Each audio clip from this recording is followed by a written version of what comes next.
Buenas, ¿cómo andan? ¿Cómo les va? Esto es otro grupo de WhatsApp, este invento que hicimos con un grupo de gente amiga, donde tengo un momentito para sacarme las ganas de estar frente a una cámara, frente a un micrófono, y por otro lado contar sobre la actividad política y parlamentaria que hago como diputado nacional.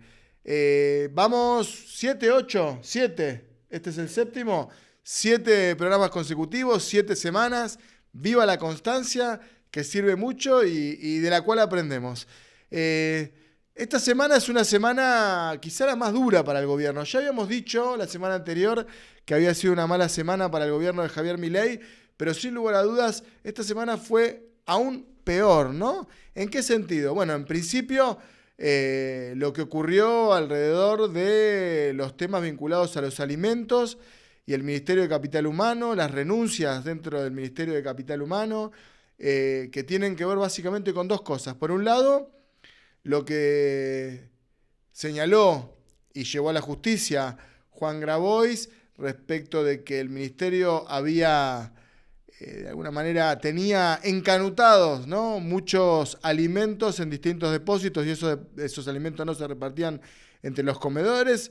Al mismo tiempo, esos comedores están cada vez más presentes en la agenda pública porque no alcanza la comida y la demanda es cada vez más importante. Y por el otro lado, un sistema de contratación con sobresueldos. Todo lo que ocurre alrededor de Sandra Petovelo y el Ministerio de Capital Humano da la sensación que es apenas la punta del iceberg, ¿no? Atrás de las denuncias, atrás de las evidencias. Recordemos que la justicia hizo lugar a un amparo y se hicieron las inspecciones correspondientes y se descubrió que había comida que no había sido entregada, así se dice, sepan disculpar, en muchísimos depósitos.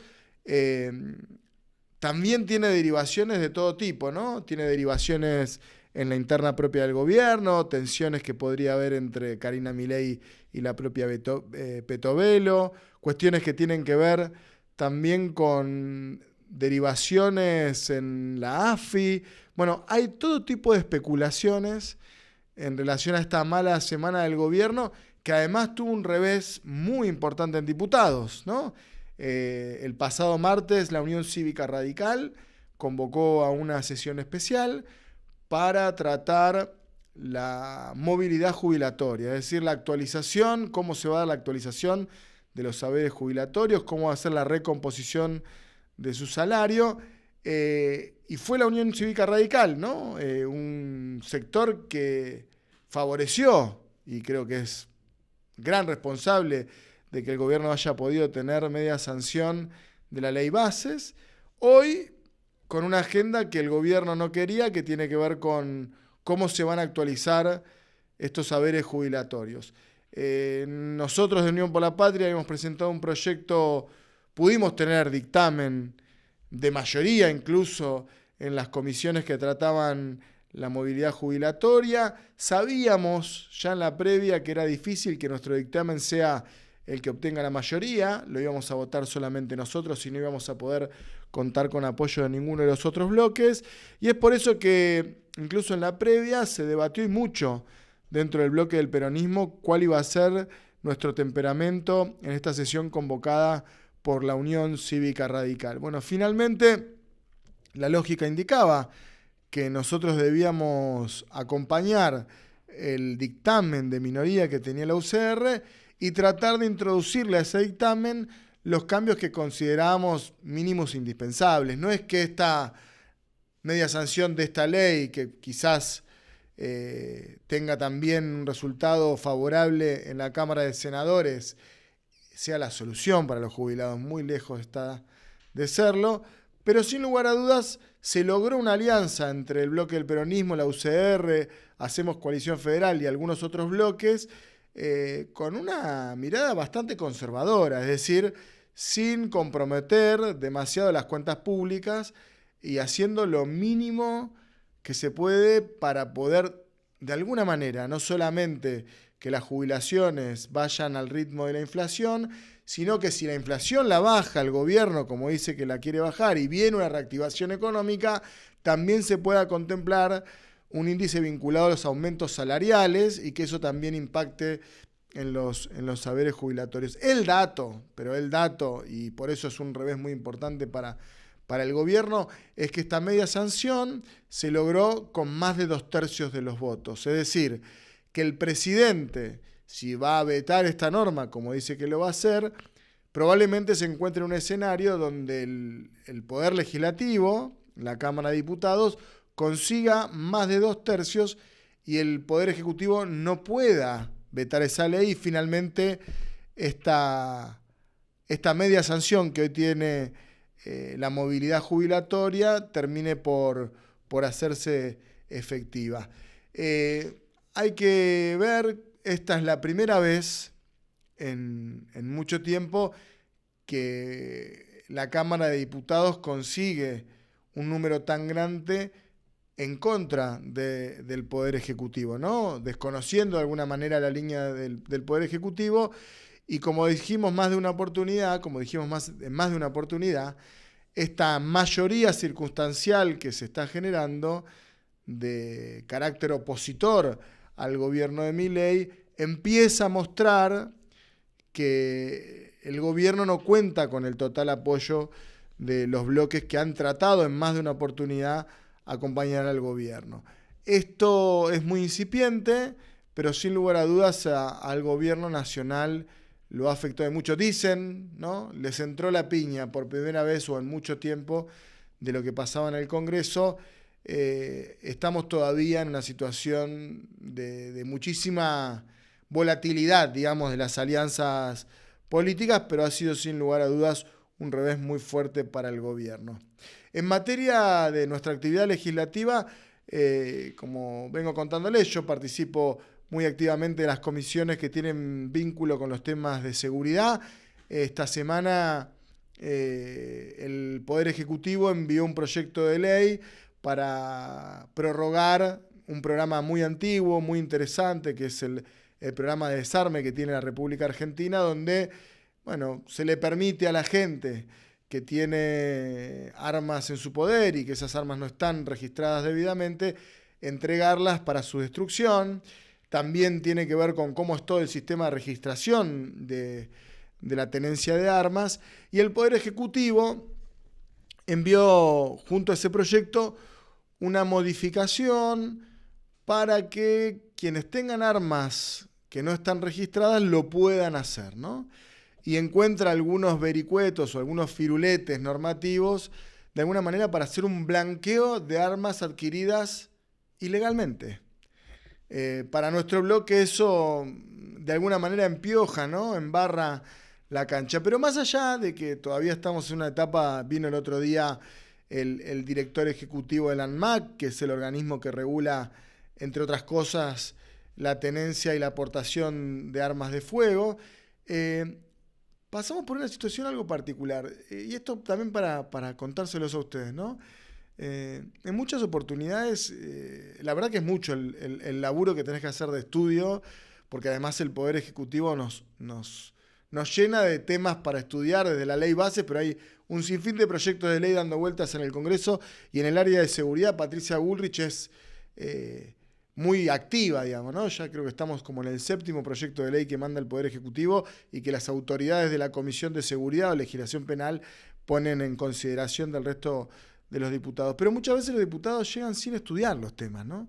Y esta semana hubo un acontecimiento que para mí fue increíble, ¿no? El diputado por Santa Fe, Barletta, un dirigente muy conocido, ¿no? en Santa Fe, si no me equivoco es del radicalismo,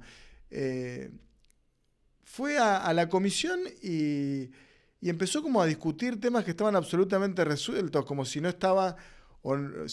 hubiese en la Argentina un programa de desarme existente, ¿no? Le pasó a él, también le pasó a otra diputada que participó, pero fíjense el nivel, ¿no? de la discusión, que cuando alguien le hizo una observación, porque él estaba como suponiendo que el programa no existía, miren la reacción de Barletta en la Comisión de Seguridad Interior y Legislación Penal, que es llamativo, ¿no? por el nivel de agresión y virulencia de sus palabras en la comisión.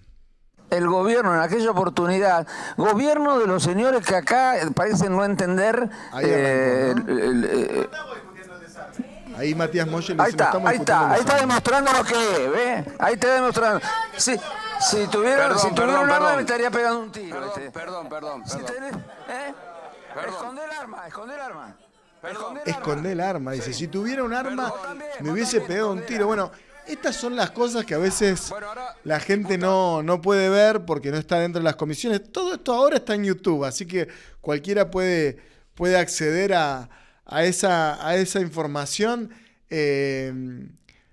La verdad que un poco lamentable el hecho, ¿no? Yo no sé si había estudiado o no había estudiado el proyecto, daba la sensación de que el diputado no había leído nada de lo que había llegado a la comisión, por lo que fueron sus intervenciones y su pregunta, pero cuando alguien le dijo, che, no estamos discutiendo si hay desarme o no hay desarme, el desarme ya existe, el programa de desarme existe en la Argentina, en todo caso estamos evaluando cuál va a ser la remuneración, por ejemplo, que recibe una persona que entrega el arma, cuáles son los plazos para poder hacerlo, etcétera, etcétera, y se ofendió. Y ante esa respuesta, bueno, ahí lo ven, si tuviera un arma ya me hubiese pegado un tiro, dice Barletta al diputado Matías Molle, un hecho que luego fue marcado por el diputado Iparraguirre, también del bloque Unión por la Patria, pero que a la presidencia de las comisiones no les pareció grave.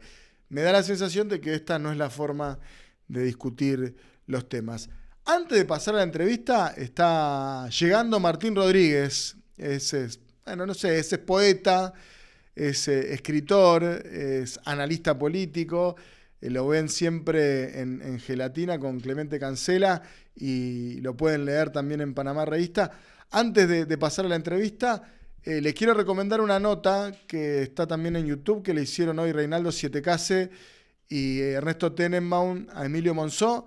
Se las recomiendo porque me parece, más allá de que quizá no comparto respecto de cuál es la configuración que tiene que venir para la política, ¿no? Porque hay una idea muy siempre de poner la raya y el límite con el kirchnerismo, ¿no? Como en la visión de algunos hombres de centro, como se define él, casi de centro derecha, hay como una idea de excluir una parte importantísima del sistema político que además tiene representación y que tiene votos, que no es menor. Tiene algunas definiciones del gobierno de Milei que me parecen muy importantes. Recomendación entonces, la nota que le hicieron Reinaldo Sietecase y Ernesto Tenenbaum a Emilio Monzó, exponente hoy de Hacemos Coalición Federal, un hombre que viene de la UCD, que pasó por el kirchnerismo, que pasó por el sciolismo, que pasó por el macrismo y hoy intenta, como una parte minoritaria de la dirigencia argentina, poder conformar una suerte de espacio de centro que contenga a casi todos, ¿no? Siempre con esa limitante, pero muy lúcido Emilio Monzó. Busquen esa entrevista entonces en YouTube y ahora en instantes ya llega Martín Rodríguez, con quien vamos a conversar un poquito del pasado reciente de la Argentina y del presente de Milei. ¿Cómo andas, Martín? ¿Cómo andás? Veníamos charlando un ratito. ¿La Argentina es autoritaria y democrática, dijiste recién? No, dije fuera de aire y con un envión. No, está bien, pero para provocar. Sí, autoritariamente democrática. Autoritariamente democrática. Hoy dijo Emilio Monzó de que las pocas cosas que funcionan en la Argentina es la República, en relación a la situación y la tensión que hay entre el Poder Ejecutivo y el Poder Legislativo y Milei, como diciendo, bueno, finalmente el Congreso le pone un poco el freno, y lo decía casi en un sentido del freno a la inercia, es decir, ¿no? Como le pone otra temporalidad al gobierno de Milei, y eso está bien porque así funciona. Y a vos te escuché también decir estos días que vamos a poner dos cosas sobre la mesa, que gestionar era aburrido y que el Estado era lento. Digo, ¿qué temporalidad hay en la Argentina? Porque a veces parece que vamos a fondo, que tenemos un tipo que se lleva todo puesto y después hace 6 meses que estamos dando vuelta con una ley, qué sé yo. Hay algo de la personalidad de Milei que es incompatible con la gestión, ¿no? Ajá. No con la política, probablemente, ni con el liderazgo, ¿no? ¿No? El tipo tiene todo eso más aceitado. Pero la gestión es algo que es algo aburrido. Gestionar es aburrido, ese era mi leitmotiv, que vos recogiste muy atentamente. Y fíjate que en los últimos tiempos, las últimas semanas, los quilombos son de gestión. O sea, si vos pensás, y no también de gestión heredada, no digo que sea, pero porque además un gobierno de 6 meses que todavía ni terminó de llenar los casilleros del Estado, pero vos decís, bueno, le choca un tren. Tema de gestión, lo tenés que resolver. No vamos a decir la política de transporte de Milei ni van 6 meses, ahora se cumple. Sí. Pero vos decís los trenes, decís el gas, ciertas cuestiones delicadas, finas de la política exterior, ¿no? Donde hay que garantizar, política exterior, de la política energética. Sí. El tema de los alimentos, de la distribución de alimentos, ¿no? Entonces, sin caer en el esencialismo ideológico que podrías decir, no, le caes con todo porque no, en el fondo quieren ampliar a la gente. No, es un tema de gestión que bueno, que hay que hacer. No, probablemente si pudieran elegir si tener ese quilombo o no tenerlo, elegirían no tenerlo, digamos. Exacto. Eso. Bueno, por eso. Entonces vos decís, hay cosas que viste que se va a necesitar, y después tiene mal diseño, porque si por ejemplo el tipo odia al Estado, bueno, todos los días se conoce alguna cosa. Soy un topo adentro. Claro, algún chiste nuevo. A mí me aburre un poco, pero bueno, a Sandra Petovelo le dieron el Pentágono para manejar, le dieron una cosa gigante, inmanejable, que tiene un problema por minuto, ¿no? Y que bueno, y que entonces la sobrepasa pero por completo, ¿no? Así como decir, no, vamos a volar esto, volar otro, vamos a crear un gran ministerio, se creó un elefante ahí. Sí, que además tiene como muchas externalidades, no es un ministerio esencialmente, digamos, para adentro, es un ministerio para afuera, atiende gente que tiene hambre, atiende gente que padece exacto, discapacidad, no sé si eso quedó ahí o en... Bueno, en realidad ahora todo quedó ahí, en realidad, porque tampoco me acuerdo, una desprolijidad periodística, pero no me acuerdo ahora bien cómo está armado, pero casi todo quedó ahí. Yo conozco ese ministerio por dentro. Laburé unos años, ahí? Claro, trabajé unos años ahí y justo estaba escribiendo sobre eso, una especie de memoria del paso por ahí. Y claro, Bernie, el tipo el primer periodo de Kirchner, ¿no? Era un tipo como Bernie, cuando dice gestionar es aburrido. Es mitad aburrido y mitad lo divertido no se sabe. Y en general, otra cosa que también te quiero decir es que los méritos de gestión no se facturan, se facturan los problemas. Hay cosas, si vos garantizás que un tachero pare en la GNC y cargue el gas, el tipo no es que cargue el gas y se abraza con el playero como si hubiera hecho un gol. Claro, no. Está por hecho que hay gas, ¿entendés? Sí, entonces, la factura es cuando no hay gas. Claro, la gente va a un comedor a buscar comida, qué sé yo, está bien, es una desgracia, nadie se abraza, ¿no? Aunque la solidaridad, bueno, eso dejémoslo aparte, que me gustaría hablar de eso en un momento, pero quiero decir, las cosas... Es como si los méritos son burocráticos y grises, y en cambio los defectos, los problemas, los baches, sí, son por los que te facturan. Entonces, hay un montón de cosas que son como los semáforos. Bueno, vos tenés que garantizar que funcione, pero no es que la gente dice, bravo, muchas gracias, y saluda al semáforo. Las cosas más o menos, hay un piso que funciona, que es casi meteorológico, y después tenés los problemas políticos, ¿no? Sí. Que son los que te aparecen y son por los que te facturan. La sensación de incompatibilidad es entre el temperamento de Milei, ¿no? Ansioso, ¿no? Sí, con la dopamina full, ¿no? Esperando el like, ¿no? Después de... otra liga, ¿no? Sí. Otra liga. 20 gaseosas con azúcar. Sí, no, matándose, qué sé yo, pero que no lo inventó él.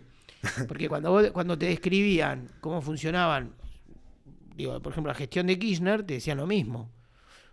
Había modelos de gestiones, decís Aníbal Fernández, tipo estaban todo el día al palo, otros no, decían, no, mirá, reposera, le decían a Macri, pero tenía tipos que estaban al palo. Porque no existe. Me imagino que la reta, ¿no? La reta estaba... La reta en la ciudad se construye porque era un tipo que se sabía de memoria la última obra de un cantero, ¿no? Y entonces, el Estado es así, es paradójico y paralelo. Sí, pero a diferencia, vos decís, pero Macri era un tipo, acá ya lo dijimos varias veces, digamos, era un tipo construido en la gestión, incluso la gestión de Boca, ¿no? Sí. El paso por la ciudad, sí. O sea, el tipo fue presidente de Boca. Ni que hablar que pasó por las empresas familiares, no importa eso. Sí. Pero estuvo en Boca, de Boca fue a la ciudad. En la ciudad tuvo 8 años y llegó a presidente después de 8 años de jefe de gobierno. no es Milei, que es el tipo que hoy dice yo vengo de afuera del Estado, vengo de la marginalidad total del sistema. Pero los dos rompieron prejuicios, porque yo me acuerdo con Macri, había toda una idea de que el hijo del capitalismo prebendario, un hombre de clase, pues ni siquiera te da suponete la impronta italiana, ¿no? Sí. Del sur, del papá, Sí. sino una impronta de clase, ¿no? Como más no recuerdo ahora el apellido de la mamá, de la mamá de Macri, Villegas, creo, algo así. Sí. ¿No? Tenía como una cosa que parecía que la Argentina plebeya Total. no puede gobernar un riojano, puede gobernar un abogado radical, Sí. pero no va a gobernar un Macri, y llegó. Sí. Y lo que pasa es que los que decían que en la Argentina plebeya estaban más en una torre de marfil que la popularidad sincera que estaba creando Macri, que era presidente del club más popular, perdón que lo diga, pero el club más popular de la Argentina. Sí. Digo, como Bostero, Ya lo habiendo sé. creado una era dorada, Sí. aún con los quilombos, ¿no? Los plantones. Y él Sí, tuvo- sí, Bilardo, Maradona, No, Bianchi Bambino, Riquelme, que eran los hijos de la creación, o sea, los mentores de una edad dorada, Sí. pero que se le pararon de mano, ¿no? El momento ese, Bianchi que se le para en la conferencia de prensa, genial, Sí. ¿no? Carlos Bianchi, que para mí es una de las mejores personas que dio este país. Y entonces, pero fue un productor de su poder. O sea, Macri era el hijo de punto. Era el hijo de un padre que no quería Sí. que él fuera político, punto. Era un poco un vengador de su clase, ¿no? Sí. Sí, porque, si quieras que no, los 4 años de Macri casi se lleva puesta a su clase. Casi. Bueno, cuaderno, digamos, Bueno. ese hito de que el tipo... Uno mira la parte donde Te diría aparece... que el contrato de Macri con su propia clase se rompe con él en la presidencia. Claro. Y probablemente haya algo de eso, que más allá de lo que uno puede explicar más de carácter sociológico, Sí. si bueno, qué sé yo, Sí. la gestión económica no fue tan buena, yo creo que hay una alianza con el poder de la Argentina que se rompió en el gobierno de Macri, que probablemente haya sido parte de la explicación de la imposibilidad de reelegir, me parece. Bueno, digo, la última era, él denuncia y reabre el capítulo de la cartelización del obra. Aunque él tenía, por supuesto, ¿no? Con Caputo, los negocios fuegui, o sea, toda la parte donde esto es, como decía Lucas Carrasco, el negocio del país dividido, ¿viste? O sea, una especie de zona de acuerdos empresariales donde confluían toda la fuerza política, la grieta, los polos, todos los... Pero bueno, pero también es verdad que con la causa de los cuadernos casi que parecía que se llevaba puesta a su clase, ¿viste? Sí. Si traiciona a tu clase, le decían todo, porque la clase te va a traicionar a vos. Y Milei, pero con Milei hablamos de otras velocidades. Lo que tiene es que decís, bueno, Macri creó un partido, primero un partido vecinal, decís, ¿cómo un porteño rico de Barrio Parque va a llegar a presidente? Bueno, llegó, rompió todos los prejuicios, uno por uno.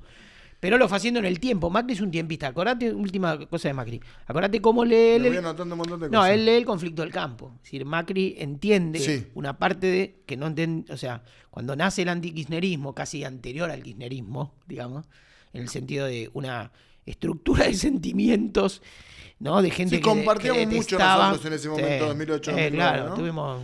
Sí. Yo no sé si no te vi ese día en una plaza, pero bueno. Sí, seguro. Y bueno, ahí vos decís, él lee que hay un mapa nuevo, que es el mapa del conflicto, el mapa verde del conflicto, y él le pone el mapa amarillo encima. Sí, ¿no? claro, es esa franja del Claro. centro del país, decís vos. Con lo de Milei, De Mendoza claro, a Buenos Aires. Exacto, la zona rica, exportadora, que agrega valor, que un poco, si quiere un poco sacar el Estado encima, versus exacto. el gobierno populista, estatista y toda la mar en coche, que como venía siendo el kirchnerismo, aun cuando en el 2008 era más embrionario, es decir, no existía ese romance entre las ciencias sociales y el kirchnerismo que nace ahí. Sí. Que nace ahí, Bueno. porque hasta 2007, 2008, para Kirchner un intelectual no era alguien tan importante. Y ese es mi Kirchner favorito, ¿no? ¿A vos te gusta ese? Me gusta Porque a mí, ese, sí. mira, vos me dijiste algo que me pareció espectacular, no lo había pensado nunca. Dice, yo estuve trabajando en el Ministerio de Desarrollo Social del 2003. No, entré un poco después. Bueno, no pero sí en la importa, pero el política del social. 2003. Sí, ponele. El de Kirchner. Ponele. El Claro, de- sí, el de el del Néstor. 2003, sí, en eso sí. ¿No? Que tenía al operador más importante, el Sergio Berni, más allá Sí. de Alicia Kirchner o lo que fuera, porque era el tipo que es encargado básicamente de la conflictividad social. El mejor momento de Bernie. Cuando Bernie ni siquiera era adicto a su propia imagen, ¿no? Sí, cuando Bernie era un hombre de Estado, digamos. Ahora, mirá lo que no es solamente Berni, pero ese ministerio es el que después termina el Ministerio de Seguridad, ¿no? Porque Sí. Cecilia Rodríguez Sí. venía de ahí. Sí. Y, Gran persona. Yo Y la él, quiero sí, mucho. por supuesto. La queremos mucho a Ceci. Mm. Y después también Berni, que va, bueno, como secretario de Seguridad Sí, y sí. esa atención. Pero fíjate, ¿no? Es la conflictividad gestionada desde el Ministerio de Desarrollo Social y luego netamente en la seguridad, ¿no? Bueno, porque era el Ministerio de la Paz Social, el Ministerio de Desarrollo Social, en los años, y después las cosas empezaron a cambiar. Y los conflictos empezaron a ser distintos. De hecho, Bernie también participa desde seguridad en el intento por desarmar los conflictos de autopartistas de 2013. Los conflictos, claro, todo el cordón, digamos, eso que de lo que se volvió un gran narrador mi amigo Fernando Rosso, de la Izquierda Diario, que eran los conflictos de las empresas autopartistas, cuando empieza en 2013 a haber algunas suspensiones, algunos no sé qué, bueno, todo de lo que es el emergente Massa, que era también la lucha contra el mínimo no imponible. Exacto. Y todo eso. Y ahí estaba más. Sí, Moyano, Massa, ¿no? Como eso que exacto. Ahí, viste, es como que ahí se despertó la clase obrera. En la primera parte. ¿A vos te gustó eso, no? ¿Qué significa me gustó? O sea, no, sí, digo, a mí me atrajo. Atraído. Claro, exacto. No, porque si no parece, viste, como que consumimos la política a la carta. Lo digo por mí, no digo por. Pero no, te iba a decir otro comentario. Sí, pero me parecía que el primer tramo Bernie repone una especie de dualdismo, porque también ahí, digamos, la figura de Dualde era clave, ¿no? De comprender la política social en el Gran Buenos Aires, que era el lugar de él, pero no solo. Y Bernie tenía, yo lo vi, tenía en el despacho, en el 8º piso Landmat, el mapa argentino, pegado todos los nombres, los dirigentes, los referentes, y él sabía con quién hablar en Chimba, San Juan, sabía con quién hablar en el Gran Rosario, o sea, sabía el barrio Toba de Rosario, o sea, tenía un mapa de una cosa que desconocía, o sea, Kirchner no conocía, no digo no conocía la Argentina, la conocía, un gobernador la conoce, no conocía la profundidad de la pobreza. Eso lo cuenta mucho Weinfeld, que había tenido las primeras entrevistas, en unas primeras entrevistas que tuvo con Kirchner, que decía eso, ¿no? Y traer esto, ¿por qué? Porque en algún sentido el Ministerio de Desarrollo Social es la ventanilla de entrada de los movimientos sociales. Cuando se arma, diríamos, de nuevo el sistema político, después del 2001, los movimientos sociales, que no los inventaron, ¿no? Que en algún sentido, ¿no? Porque un emergente, se incorporan a esto, ¿no? A esta conversación, a este conversatorio que era el Estado en 2003, 2004, 2005, 2006. Yo entro en 2006 a Desarrollo Social, me encuentro, no importa, esa es la peor parte, pero encuentro a gente de Barrio de Pie, gente de Levita, o sea, que venían del MTD Evita. O sea, no, Pérsico no es que creó Levita, el movimiento Evita de la nada, lo creó con una base que era la parte del MTD. Y ahí te encontrabas, ya estaba este juego de los dos lados del mostrador. Y vos decís, visto ahora, en la era del ajuste y la gente votando motosierra, decís, che, corten eso. En aquel momento era más natural verlo, porque era como parte de una época, ¿viste? Que estaban las cosas un poco, entre comillas, contaminadas, ¿viste? De los dos lados. Y si vos pensás que Milei puede ser un desastre en todo, pero es muy fino en la puntería de las cosas, muy fino, mucho más fino que Macri. Eso. El tipo sabe que ahí tiene un tema, con los intermediarios. Fíjate, cuando Macri asume, es algo curioso, el cristinismo, ¿no? Un poco el cristianismo, Torre de Marfil dice, el movimiento Carolina empieza a acusar al movimiento Evita. A mí me parecía muy singular eso, porque cuando se vota la ley de emergencia en 2016, Stanley, ¿no? Por Carolina Stanley, exacto. Decían, jaja, el movimiento Carolina. Y yo decía, que el movimiento Evita tenga una mesa, y esté sentado en la mesa, además que apoyado por la iglesia y por la CGT, apoyado mucho, y hablo bien de la iglesia y la CGT, pero que tenga una silla adentro permanente en la negociación con Carolina Stanley, yo diría, es el triunfo de Néstor Kirchner. O sea, ¿qué es?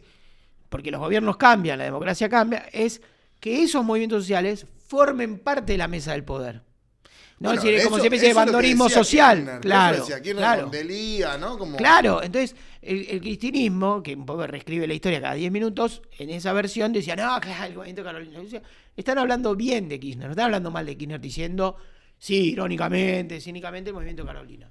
Después podés ver las de prolijidad, las chicanas, las cosas que había de un lado y del otro, ¿no? Y eso ya es la minucia política. Pero lo que se veía ahí era eso. Y ahora, y Milei pone el ojo ahí. Ahora, también salió a hacer un convenio con ACIERA, que es la Asociación de Iglesias Evangélicas, para que distribuyan Morfi. Lo que se descubre, siempre que se llega al Estado, es todo, ¿no? Se descubren las cuentas, las deudas, la verdad y la mentira. Y una cosa que supongo que se descubre es que hay una tarea del Estado que no alcanza el Estado, que la tienen que hacer otros, porque el Estado no llega. Es decir, el Estado no puede, no tiene todas las cocinas que encienden un fuego a la mañana y preparan una olla de comida, ¿no? Entonces, eso yo creo que es lo que es la etapa ahora más crítica, ¿no? Claro, y que Petovelo en un punto se desayuna, que es que no todo se podría resolver como Milei quisiera que se resuelva. Bueno, pero vos ahí Iván Jagroski siempre dice, o viene diciendo, que a Milei no le interesa que funcione el Estado. Hay como una idea de llevarlo a una, no sé si es el quebranto, porque eso sería como un concepto más financiero, digamos, ¿no? Pero una idea de que esa prestación de servicios no exista para que de algún modo las cosas se resuelvan. Es verdad que también el tipo retrocedió el voucher, o sea, la idea de que el Estado... O sea, hay cosas que vos podés decir, irá transicionando, ¿no? Sí, viste que él dice... hay un Milei, en todos los Milei que hay un Milei institucionalista, viste, que dice, no avancemos sobre derechos adquiridos. Vos de esto sabés más que yo. ¿Por qué decís? No. Que dice, bueno, te ocupaste de la seguridad, sabés de temas legales más que yo. Fuiste un ministro de seguridad. No sé, el caso de derechos adquiridos es clave, ¿no? Uh-huh. El caso, por ejemplo, lo dijo el otro día cuando decían, bueno, vamos a sacar las jubilaciones para las jubilaciones vitalicias de los presidentes. Y bueno, yo puedo sacar la mía, no puedo sacar la de los otros. Y lo vi en una entrevista que esa línea me pareció interesante. Dijo, no me metan en una discusión que no va a nada, ¿no? Dijo Milei. Entonces, hay un Milei, digamos, que de corte institucionalista entre todos los Milei que hay, que tiene una idea de tiempismo, ¿no? Entonces dice, bueno, no sé, vamos a ir en transición. De hecho, dijo, voy a dolarizar, ya retiró la palabra de su vocabulario, por lo menos en no es que no le gusta más la dolarización, pero llevaría su tiempo. O sea, hay un montón de cosas que, digo, la tarjeta alimentar, o sea, incrementó los montos de la asignación por hijo, o sea, ¿no? ¿Vos crees que la centralidad de Milei, y te corro un poquito más del finito, digamos, del detalle, y para llevarte al trazo grueso, significa un cambio de época? Es decir, vos lo has escrito, tenés libros escritos al respecto, digo, ¿no? El 2001 como el parteagua de una época que pare algunos dirigentes políticos, que rompe el sistema político, que aparece Kirchner, el kirchnerismo, aparece Macri, ¿no? Como eso post-2001. ¿Vos creés que Milei ocupa ese centro del escenario, que ya está, que se consolidó, que dejó atrás una época en la Argentina, o eso todavía no termina de suceder? Sin resultado económico, la solidez de esa centralidad, me parece, pero ahí, viste, lo digo como, casi te diría, como un vecino pero es la única de la forma, ciudad, ¿no? ¿no? Por eso digo, uno diría la centralidad de Menem y la centralidad de Kirchner estaba asentada sobre una estabilización económica. Sí, aciertos, ¿no? Claro, una estabilización económica. Sí. O sea, Sí. En algún sentido hubo un tándem que fue Menem soluciona la hiper. 2 años, ¿no? 2 años. Sí, por ahí un poquito más, pero yo creo que con el efecto tequila avisa que eso tiene límites. Eso se termina. Pero bueno, hago un apartado. Argentina es muy de enamorarse del instrumento. Es decir, en los 90 la convertibilidad, que era el remedio contra la hiper, se convierte en el veneno y genera, finalmente incuba un gran problema que fue, de hecho, Menem reelige con una gran, es decir, sí, no hay inflación, pero hay desocupados, ¿no? Como si fuera así. Y Kirchner, que no es solo él, ¿no? Estos días desde Panamá difundimos bastante a Remes y todo lo que fue la transición de Duhalde, que es un proceso mucho más doloroso y menos romántico y muy necesario para la Argentina, que explica a Kirchner. Y Kirchner le da volumen político, pero le da, lo viste ideología, ¿no? Pero hay una parte de modelo ahí. Hay un modelo ahí. Vos decís, el modelo sería esta especie de hacer convivir. Hay una especie. Duhalde inaugura una suerte de modelo, que es, bueno, vamos a gobernar desde el AMBA. Vamos a traccionar al peronismo desde su versión del peronismo del conurbano. Sí, vamos a distribuir, ¿no? Vamos a cobrar retenciones a la soja. Duhalde ya tiene un problema con el campo. En agosto de 2002, Enrique Croto era el presidente de la Sociedad Rural y flor de discurso duro, ¿no? El único que había ido fue el secretario de Agricultura, apellido del Pech, un hombre, digamos, de Tandil, del peronismo. Y ya había tenido quilombo, y él explicaba el conflicto en su programa una especie de imitación de Aló Presidente, que tiene un programa de Radio Nacional que lo escuchaba Chiche. Como este, ¿no? No, Cada uno tiene el suyo. Claro, pero era una época en Radio Nacional, AM, a la mañana, Dualde, no lo había votado nadie, o sea, era una soledad total.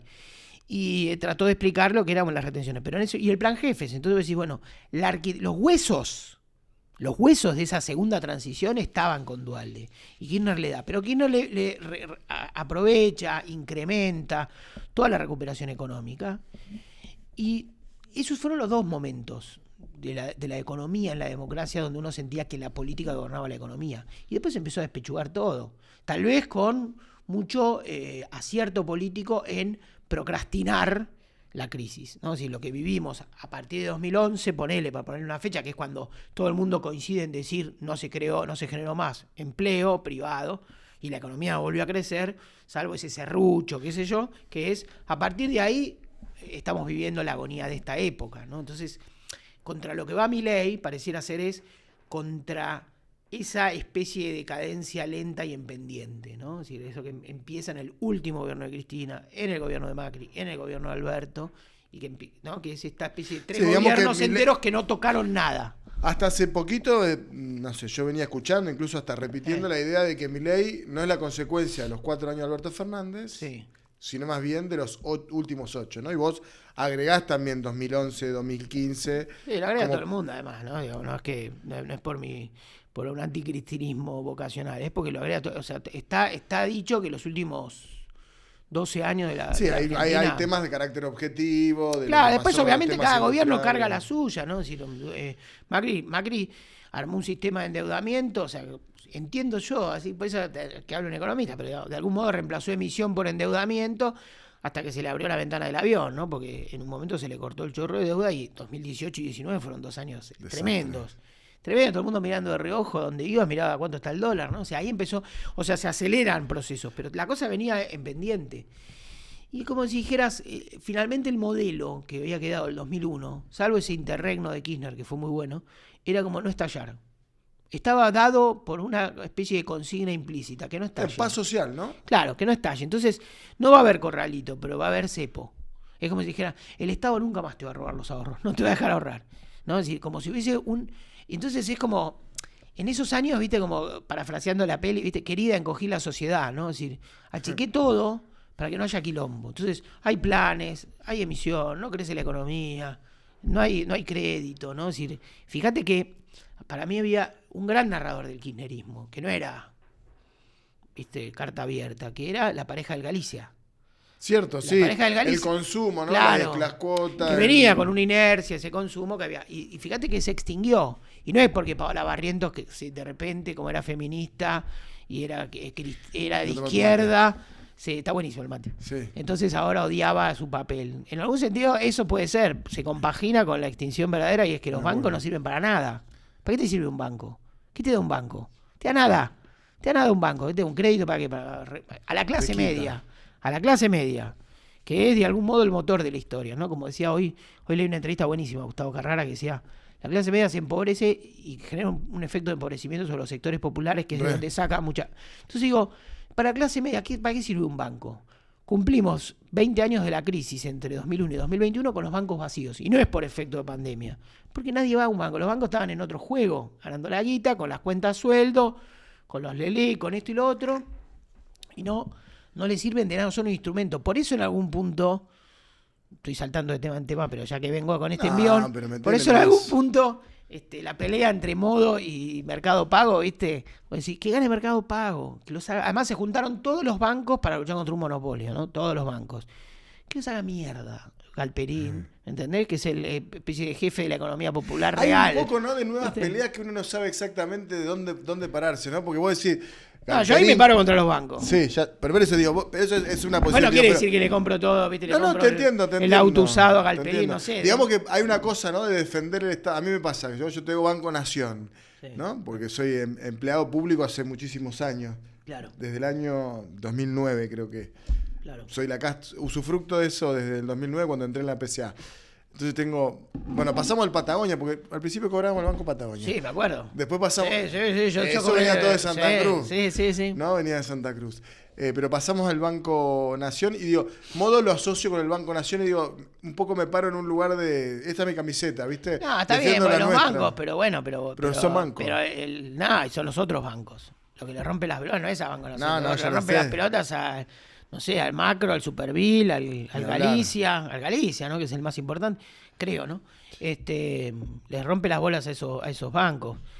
Yo hablé tengo un gran amigo que es gerente de un banco, de una sucursal, y me decía, bueno, un poco de razón tienen los dos, porque el QR, me explicaba, el QR, sí, legalmente debe estar una disputa, yo qué sé, que se arreglen, o sea, dirá, sí. La justicia será justa. Y hay un muy buen informe de Jairo Strachan, en Cenital, del tema. Sí, lo vi, está muy bien. Pero bueno, eso venía a cuento exactamente del achicamiento de la sociedad de los últimos años. Y bueno, y cómo se generó, ¿no? Entre tamaño e informalidad, apareció Mercado Pago. Sí, que es la bancarización de los pobres, en algún sentido, exagerado, ¿no? Sí, de hecho. No necesita Galperín un romancero de izquierda, ¿no? O sea, no me está pidiendo. No, a él trae poesía para mi negocio. La publicidad del carrito en Brasil con. Bueno, como todo capitalista, conoce el pueblo, ¿no? Y conoce la gente. Y cuando él ve que el vendedor de agua caliente de la playa de Santa Teresita. Exacto, tiene Mercado Pago. Tiene Mercado Pago, se siente bien. Yo tomo mucho taxi, ahora soy anti-plataforma, tomo mucho taxi en la calle, me gusta. Volvieron. Sí, volvieron. Y hoy me dan como el papelito con el alias. Sí. .mp. Sí. ¿No? Sí. Es divertido. Claro, bueno, por eso, ¿viste? Cada crisis tiene su forma, su moda, su negocio, yo qué sé. Y era como esos que te daban 5.000 pesos en la época de, ¿no? Real te ponía esas empresas que en el 2001 te prestaban, ¿viste? Que bueno, después te imaginás a quién te le venía a buscar.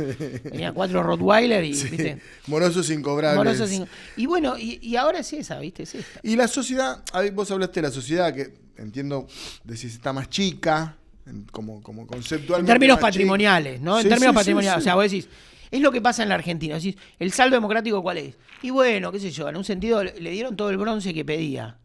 ¿Qué querés? ¿Querés juicio a la Junta? Tomás juicio a la Junta. ¿Qué querés? ¿Querés casarte con tu primo? Casate con tu primo, no importa el sexo, no importa todo. Tenés derecho a todas las identidades del mundo.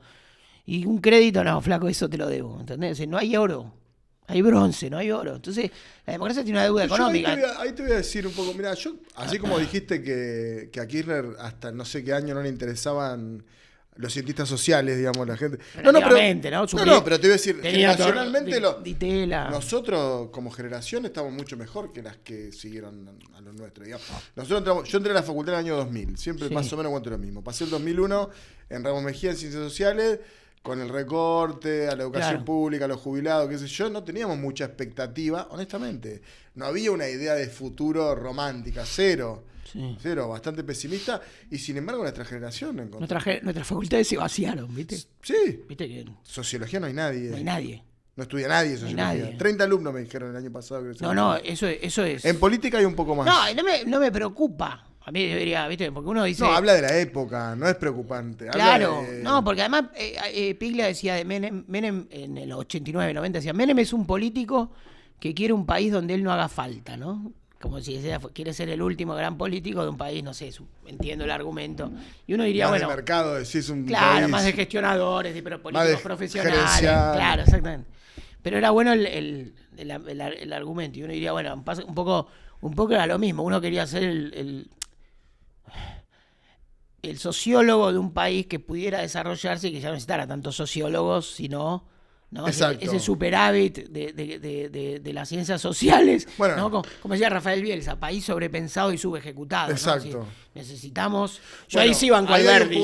Pongamos en el billete a los ingenieros. Ahora hay un punto. Sí. Ese país sobrepensado y subejecutado hay un punto, ¿no? Es decir, hay algo en el peronismo que en estos 20 años, más allá de las realidades efectivas, que quizá, bueno, ahí vamos a discutir un poquito sobre los resultados, en todo caso, de la etapa 2003, si querés, incluso 2023, porque yo creo que hay algunos de los nuestros que intentan borrar los últimos 4 años. Yo digo, nosotros tenemos que hacernos cargo, incluso los 4 años de Macri, digamos, ¿no? Porque son parte del mismo paquete. Sí.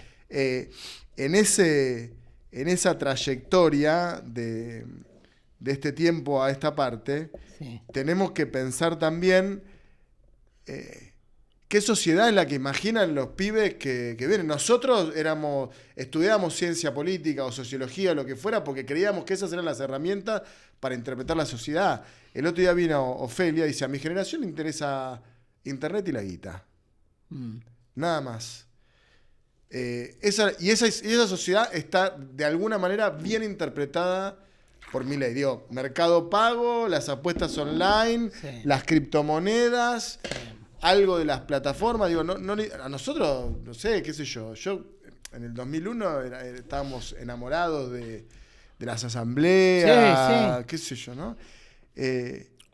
¿Vos qué crees que está pasando hoy en la Argentina con eso que viene? Digamos, ¿vamos hacia otro modelo de sociedad?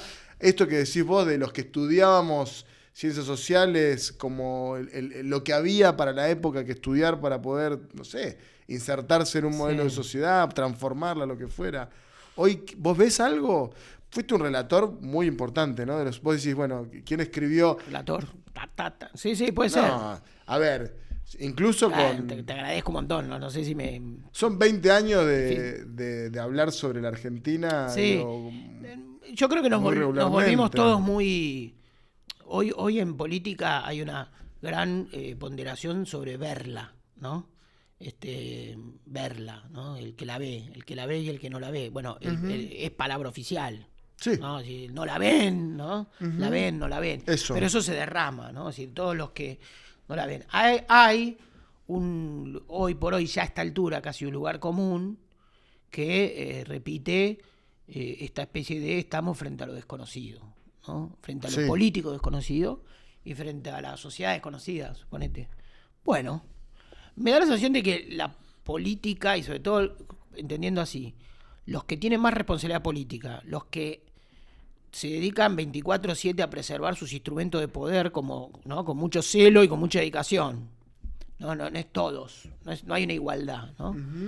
Los que tienen la lapicera, los que cierran listas, los que deciden quiénes entran al Congreso y quiénes no, que yo veo ahí, se puso común decir están en Narnia, ¿no? Es decir, están preocupados o tienen imaginaciones políticas antiguas, vetustas, cerradas. ¿No? Entonces, sí, es real que creo que una gran parte de la dirigencia política no comprendió esa sociedad que estaba gobernando. Uno diría, había mucha ciencia política, es decir, mucho cálculo sobre, bueno, cómo funcionan los partidos, si hay representación, ¿no? Había enamoramiento de la grieta, ¿no? Es decir, estamos polarizados, gozamos de buena salud, y en un momento ya eran como que en el Titanic te gritan el menú, ¿viste? Decir, bueno, hoy comemos pollo con calabaza y todo bien, hay pollo con calabaza, pues decís, sí, la política goza de buena salud, pero lo que no estamos percibiendo es que la economía y la sociedad viene mal, ¿no? Que hay un rencor de fondo que es cada vez más fuerte. La pandemia y la cuarentena, tengo un juicio de valor muy, muy, muy sincero y muy rústico. Acrecentaron una desigualdad que no se explica solo bajo los criterios de la grieta, ideológicos, los polos, que es. Creo que marcaron claro los que diríamos rápido, los estatizados de los no estatizados. Entonces, una amiga me dice, la casta somos todos los que tenemos relación de dependencia. Hay más castas y la relación de dependencia es con el Estado.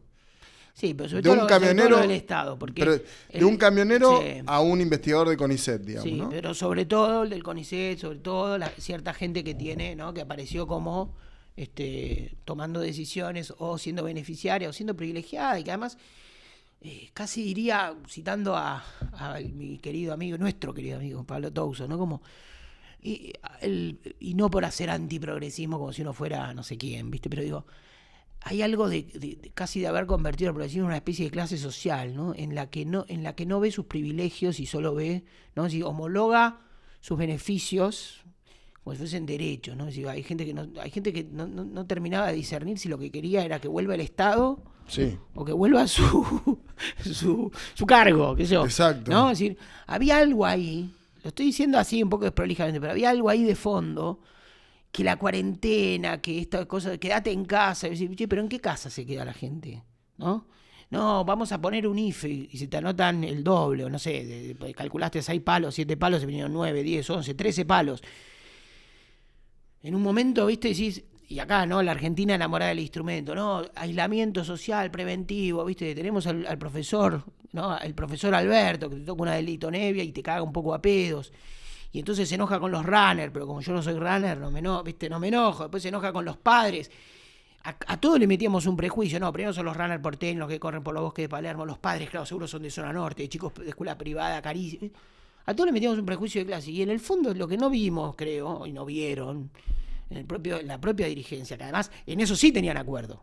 Se mataban para discutir cómo tenía que ser, pero en eso sí, o sea, ahí Axel, Cristina, Alberto, cerrá, ¿no? O sea, había una especie de, ¿no? De brote estalino maravilloso, cerrá, todo cerrado, ¿no? No, yo te digo que yo estaba en esa, imagínate era jefe de una fuerza de está seguridad. Bien, pero vos tenías un área específica, José. Pero digo, y en eso, y bueno, loco, se le salió la pasta del pomo. Se le salió la pasta del pomo. Entonces, después era no, y entonces se estaban peleando con la sociedad a los gritos.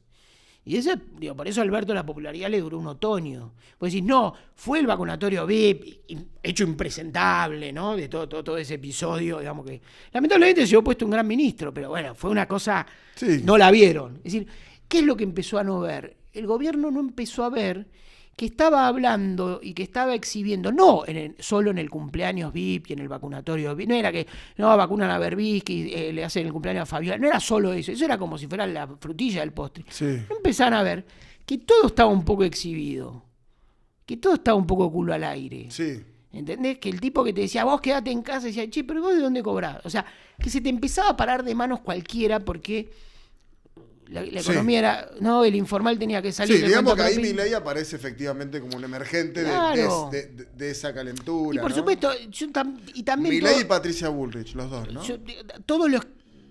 Son esas escenas de ellos en la 9 de julio. El 20 de junio, o sea, que dura el otoño.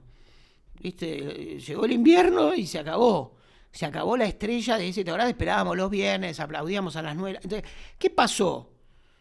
Ahí, que vos decías, arrancamos la cuarentena, ¿viste? Un aplauso para el personal médico, que lo merece, obviamente, gente heroica, pero digo, viste, como periodista diciendo, estoy militando a la Pedro Can, como toda una cosa un poco opa, y terminar ese gobierno frente al triunfo de alguien con una motosierra, diciendo castas, ¿qué pasó? Bueno, ahí hay 4 años que hay que mirar, y entonces, cuando decís, en el peronismo vuelven los cantos de no, unidad, la autocrítica se acabó, lo dice Alberto, lo dicen todos, no, la autocrítica, ¿para qué la autocrítica? ¿Sí? Porque justamente no es la autocrítica como si fuese exponer una pelea de palacio, que es la parte menos interesante. A mí no me interesa en lo más mínimo. Es como una pelea de ricos. Para mí a esta altura es la pelea de ricos, sino es ver lo que no vieron. Eso sí sería una autocrítica más interesante, claro, porque es como tu relación con la sociedad. Exacto. Sí, ahora, es algo que vos siempre hablabas, ¿no? De la idea de la representación y la idea de las no mediaciones es algo recurrente en tu pensamiento, lo hemos hablado, ¿no? Cuando los líderes no necesitan mediación ni de las estructuras partidarias, ¿no?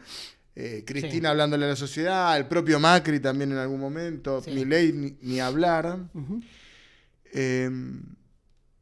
Pero ¿qué pasa cuando cuando vos, también lo decía Monzó, dice, ¿no? Como cuando a vos la opinión pública se te da vuelta, la política te sostiene, ¿no? Es decir, a Macri se le dio vuelta la opinión pública y lo sostuvo la política del 2017 al 2019. Después de ganar la elección, dice él, a nosotros la opinión pública se nos dio vuelta, por esto que decís vos, ¿no? Sí. Se nos escapó el dólar, se nos vino la inflación encima, hubo un freno enorme a la obra pública, pasaron algunas cosas, no había guita también, ¿no?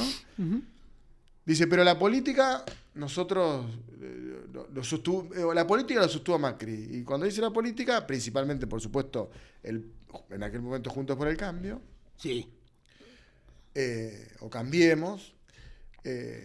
Pero también la política como corporación, las instituciones de alguna manera. Sí. Ahora un tipo como Milei, que no solamente no tiene esa mediación de la estructuración de los partidos políticos, sino que también, de alguna manera, él corroe y destruye también la institucionalidad en el sentido del Estado, ¿no? De los instrumentos estatales, ¿no? Te quedás sin ministerio, te quedás sin programa, no das el Morfi, no tenés gente atendiendo en la ANSES, cada una de las políticas que uno ve y se le faltan echar a un montón de gente, entonces no hay quien te atienda en el interior. Ayer contaba algunas cosas. Está muy, muy, muy, muy flojito de papel, digo, atado con alfileres respecto de lo que ocurra con la opinión pública. ¿Vos creés que eso, digo, hay ahí carretel en ese hilo con la gente? Digo, ¿hay algo ahí que está siempre? A mí me genera duda permanente. Tomate el mate que si no va a quedar ahí. No había visto que tenía, no lo había visto. Digo, Está muy bueno. Si vos agarrás y de golpe se te da vuelta la opinión pública, tampoco que Milei tiene los niveles de aprobación que tenían otros presidentes a esta altura de su gestión. Digo, estos 6 meses son pocos y son muchos, depende de dónde te pares. Y esta semana con el quilombo del Morphy, digo, ¿hay algo ahí que lo ves que puede cambiar? ¿O es tanta el recuerdo, está tan presente el pasado inmediato que escribís de desconexión con la sociedad que Milei sigue firme ahí con la sociedad? Y bueno, tu pregunta es tan vasta que un poco contiene la respuesta y un poco no se puede agregar respuesta. O sea, me da la sensación de que, de que está haciendo algo que nadie hizo hasta ahora, que es un intento de reforma y de sacudón fuerte, ¿no? Es decir, los gobiernos últimos eran, salvo lo de la cuarentena, que implicó una gestión concreta, ¿no? Que era inevitable a la vez, y además que hicieron todos los países, ¿no? Pero digamos, era casi no tocar nada, ¿no? No se podía tocar, ¿no? La sensación era que había, finalmente, en los últimos 12 años, había más poder en la calle que adentro del poder, que en el palacio, ¿no? Milei devuelve poder a la política en un punto, porque toma decisiones, va a fondo, engancha a la sociedad en una rarísima, ¿no? Cuando decimos, viste como está votando la gente la motosierra, ¿no? Es decir, no está faltando a su... No es el ajuste no prometido. Yo eso no lo había escuchado. O sea, vos decís, Milei devuelve el poder a la política en detrimento de la sociedad. Es decir, Milei actúa, reforma, toca, ¿no? Avanza. Él toma decisiones, ¿no? Que aunque sean decisiones en las cuales en la política se frenan, van 6 meses y no metió una ley. Uh-huh. Y está como, ¿no? Como en la gestión misma tiene déficit enormes, ¿no? Es decir, no termina de ubicar gente en el Estado. Hay ministerios o zonas paralizadas del Estado y qué sé yo. Pero bueno, decís, hoy ajustó. Hoy ajustó. O sea, Milei ajustó. El gran tabú que era ajustar un poquito, ajustar con gradualismo, ajustar sin que te des cuenta, sintonía fina. O sea, vos podés hacer un raconto de los últimos 12 años, los eufemismos del ajuste finito, microajuste, ¿no? Uh-huh. Es decir, cuando Cristina dice sintonía fina, por ejemplo, en 2011, y uno... Ya hoy se sabe. Sintonía fina viene de antes igual, ¿eh? 2007 ya. Era institucionalización del cambio. Exacto. Claro, pero eso, ahí yo, digamos, creo que era otro momento sintonía por ahí. Fina por ahí 2010, por ahí, claro, 2000, antes de la reelección. Claro, es ahí, sobre el prolegómeno entre el fin del primer mandato de ella. Sí. Y era una idea que de hecho después implementa Axel, intenta, y que tenía en la cabeza que era, salir a los mercados de capitales, como emprolijar el frente externo, como tomar algunas decisiones frente al agotamiento del modelo. Sí, pasamos del modelo al proyecto, ¿no? Sí. Pasamos del modelo, que era un modelo de carácter material. Claro. ¿no? Sí. De un superávit fiscal, ¿no? El tipo de cambio competitivo, etcétera. Sí. A un proyecto que era algo más abstracto, que era un proyecto político, que era más ideológico. Sí. Pero el punto es que, quiero decir, esa especie de inercia, ¿no? Esto de empate, ¿no? El nuevo empate hegemónico de la Argentina, ¿no? De un sistema de bloqueos mutuos que además los gobiernos en sí venían vetados por dentro, ¿no? Con cruce de veto. O sea, todo estaba trabado. Y de golpe vos decís, bueno, este tipo destraba eso. Y la gente pide, ¿qué pide la gente? ¿No? Como decía, acelere, ¿no? ¿Qué pide? ¿No? Es una pregunta, ¿no? ¿Qué se votó? Ahora, está todo expuesto a un nuevo tiempo y a un experimento en vivo sobre el dolor. Y ahí, yo creo que ahí el punto ciego de Milei es, si vos te reís del dolor antes que ocurra, y si te podés seguir riendo mientras ocurre. Entonces, reírse, ¿qué significa? Como alentar que va a venir el ajuste que necesitamos, y no tener, aunque sea un discurso compasivo durante... muy indolente, ¿no? Claro, y entonces ahí me parece que la Argentina es un país de consensos simultáneos. Le pasó a Duhalde, que le dijeron, no, hay que poner orden, vos sos el emergente del 2001, pero tenés que instaurar el orden. Sí, Costecchi y Santillán. Y él, con mucha, en algún sentido, con cierta grandeza, se va. Asume que es su fin. Asume que es su fin. Casi diría, lo asume por izquierda. Sabe que su límite vino por izquierda. Así como el límite de la Rúa vino por derecha, el peor presidente de la democracia. Hasta ahora, creo. Y Duhalde, está bien eso, porque si no instalan que fue Alberto y el peor fue de la Rúa. Seguro, por lejos. Seguro. Y entonces se va por izquierda, ¿no? Entonces digo, bueno, yo creo que el amor al prójimo, como es un valor, y creo que hay algo acá que se va, ¿no? Es decir, este tipo que desarma todos los paquetes, ¿no? Todos los pactos constitutivos que nos organizan, ¿no? Así, tipo, agarró el 83 y lo desarmó. Sí. Que sea, no se sabe, para ver de qué estaba hecho. Desarmó el 2001. Es decir, hay dos referencias constantes en Milei, que es el 83 y el 2001, ¿no? Que son como las dos cosas que él revisa constantemente.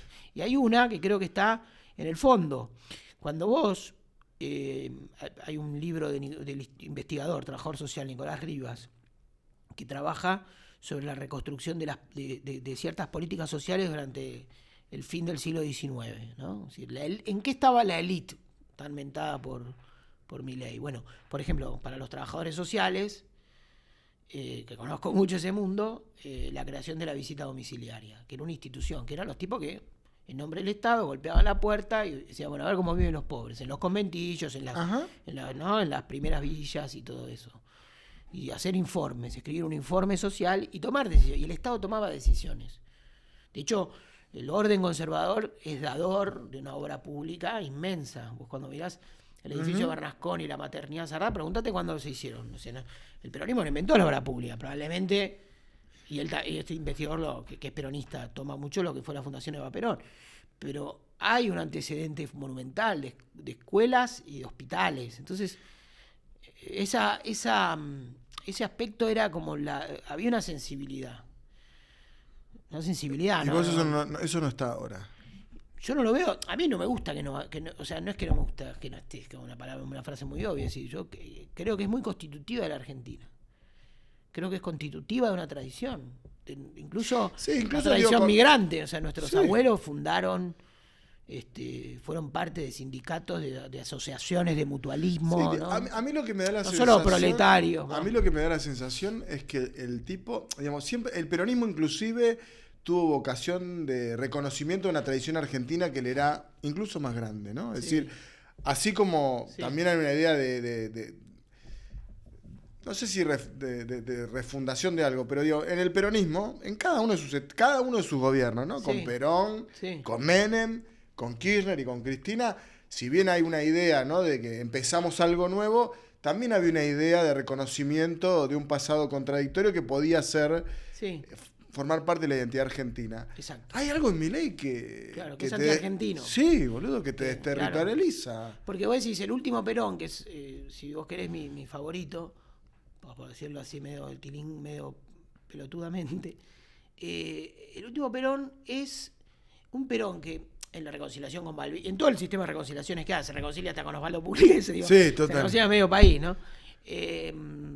Hay un libro precioso de un médico del hospital italiano, de unos cardiólogos que lo trató, que fue parte del equipo. Yo lo conocí, Seara de apellido, ahora no me acuerdo ni el libro, pero cualquiera que lo busca, es un libro hermoso. Yo lo entrevisté a Seara una vez, y las cosas que contaba, y él venía de una familia gorila, que lo habían expropiado un campo y todo. Migas puras con Perón. Pero se había entendido.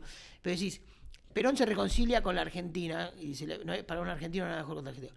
Y yo creo que Perón lo que viene a decir es, el peronismo fue posible porque era por la Argentina. La Argentina hace posible el peronismo.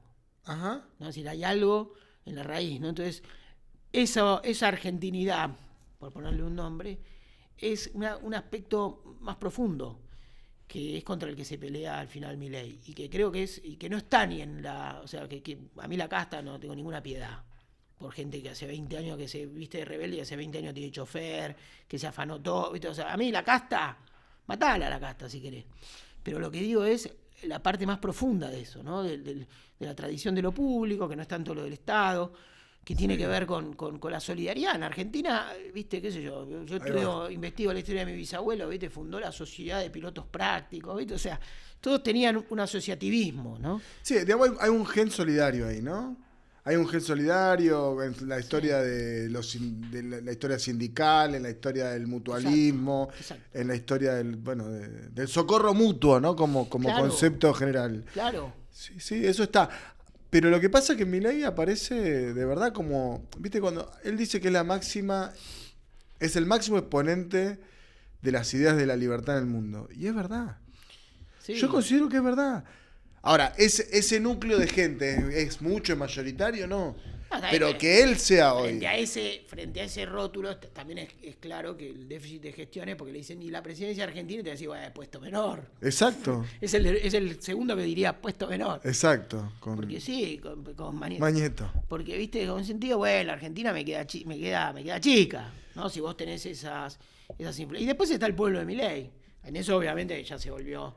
Yo jodo, viste, con que vas un día y hay una cola y dice, ¿por qué está demorado? No, porque está Pablo Semán explicándole a la cajera, o sea, gracias a Dios, Pablo Semán organizó, y no otros pelotudos, organizó la discusión sobre Milei, el mejorismo, todas las cosas que explican, sobre todo porque había un pueblo que estaba solo y esperaba. Exacto. Que es lo que descubre Milei, ¿no? Hay un tema que para mí que no lo vamos a llegar porque ya me están puteando del otro lado de que ya nos pasamos. El tiempo es tirano. ¿Cuánto tiempo llevamos?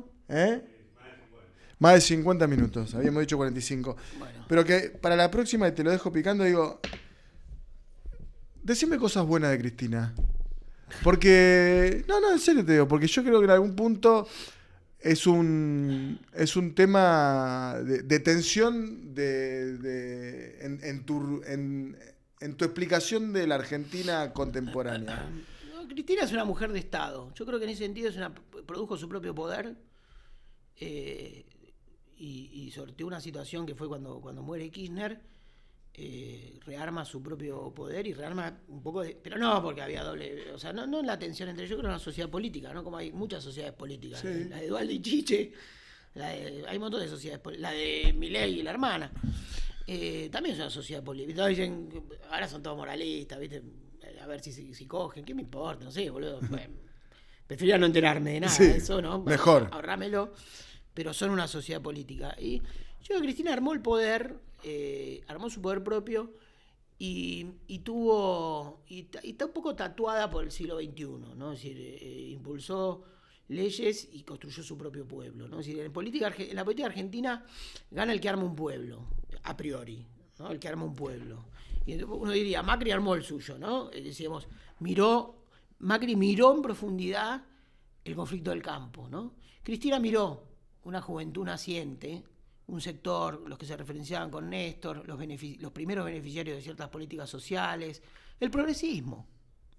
Digo, ahora nadie es progre, ¿viste? Ahora nadie es progre. Ahora estamos en el reino de la impostura, ahora son todos, como nadie militó en Nuevo Encuentro. ¿viste? Exacto. A todos lo conocemos, pero no importa. Pero bueno, Cristina armó una especie de alianza entre pobres y progres, ¿no? Armó ese pueblo. Y como todo tiene fecha de vencimiento en cuanto a la gente no vence, la gente vive. La idiocracia vive y hace lo que puede. No, voy a decir en una va a terapia y va al médico. Exacto, más de productividad. Claro, está acabado lo que tenía para darle a la Argentina esa alianza. Para no caer tampoco en esa especie de... ¿viste? Más pensando en el fenómeno más de alianza sociológica, digamos, de sectores de la sociedad y no tanto en la persona, en lo que tiene para ofrecer. Digo, los grandes políticos de la democracia han sido gestores de un pueblo. ¿No? Sí, Alfonsín creó algo, puso los mocasines en la fuente. Sí. ¿No? Alfonsín fundó, ahora también todos odian, hasta hace 2 minutos, la mitad eran alfonsinistas, pero es como fundó un horizonte que era, la Argentina te promete ser de clase media. Y en un sentido no solo económico, ¿no? En un sentido más complejo. Entonces, Alfonsín fue esa promesa. Menem está en el closet del pueblo. El menemismo no es una identidad pública, se juntan los menemitas, juntás 4 tipos, hacen en un sótano de la CIDE, hacen un brindis, ¿qué me importa? Eso no tiene relevancia. Pero es como me dijo una vez cuando De la Rúa lo metió en cana Menem un tiempito en una quinta, Y yo La de Gostanian. trabajaba en un kiosco y al lado había una perfumería y siempre estábamos hablando, qué sé yo, año 2000. Y una empleada de la perfumería me dice, digan lo que digan, yo con Menem me compré una casa, ¿viste? Entonces yo digo, digan lo que digan. Digan lo que digan. El pueblo del digan lo que digan, yo con Menem. ¿No? Es decir, una especie de cuenta propia, ¿no? De guita bajo el colchón. Sí. Y así se decía, y Kirchner y Cristina... Un pueblo más individualista, ¿no? Claro, un poquito más. El pueblo que, digamos, Menem encontró una Argentina destruida, ¿no? Sí. Para hacer... Sí. ¿no? Alfonsín dejó... Sí. Entonces, haciendo las valoraciones que ya hicimos, Alfonsín, pero Menem encuentra eso. Y después decir, bueno, y Néstor y Cristina, a Dualde le faltó su pueblo. Yo diría, Dualde es el verdadero político del conurbano, de un conurbano que en los 90 acumulaba todo lo que la sociedad odiaba, ¿no? Lo feo. Pues yo siempre me pregunto, ¿por La qué falopa. Dualde gobierna después del 2001? Porque en el fondo es el que viene a decirle, bueno, gobierno yo que no tengo futuro. Okay. Porque yo soy el que junta para las capas medias progresistas, para los asambleístas y para los piqueteros, soy todo lo que está mal. Me dicen narco, Exacto. me dicen, no, entonces soy lo peor. Es como y es una suerte de gobierno es como el subsuelo del Estado sublevado. Chiche, la directora de escuela, la policía, nos gobernaba ¿no? Sí. El Estado plebeyo. Exacto. ¿No? Lo que no se podía privatizar, lo imprivatizable es Dualde. Exacto. Esa parte, digamos, relativamente emotiva que tiene Dualde, que es como lo que no te puede sacar de encima del Estado, ¿no? Esa es la parte muy valiosa. Dualde fue un presidente muy valioso. Y Néstor y Cristina fueron esa gran alianza entre pobres y progres. ¿Qué tiene que hacer ahora el peronismo? Tiene que ir hacia una nueva alianza. Tiene que ir hacia una nueva perspectiva. Pero no es que es decir, el peronismo siempre ha tenido históricamente la virtud de saber combinar su histórico poder con la novedad, ¿no? Si se ha tenido esas... Con la sensibilidad de ver un poquito. Claro, entonces eso tuvo Menem, eso tuvo Kirchner. Entonces decir, bueno, hoy falta eso. Entonces a veces el engrane que uno tiene es que a veces sentís que el peronismo tiene un yunque. Aún dicho esto, mi expectativa está en la Argentina, porque yo soy peronista, pero no es que creo que hay que hacer, viste, la Argentina para el peronismo. Hay que hacer un peronismo para la Argentina. Entonces, ¿no? Como decía el gran Jesús sobre el sábado en su discusión con los fariseos. Entonces, hay que ver ahora en qué sociedad estamos y volver a agarrar una Argentina productiva, ¿no? Que es lo que a mí más me interesa, ¿no? No una Argentina del Estado, para el Estado, con el Estado, ¿no? Para la próxima te voy a volver a invitar y vamos a hablar un poquito más del peronismo. ¿Qué peronismo existe? Y si hay peronismo hacia todos lados. Yo me siento como en casa. Bueno, gracias Martín por venir. Gracias a vos, papá. Dale.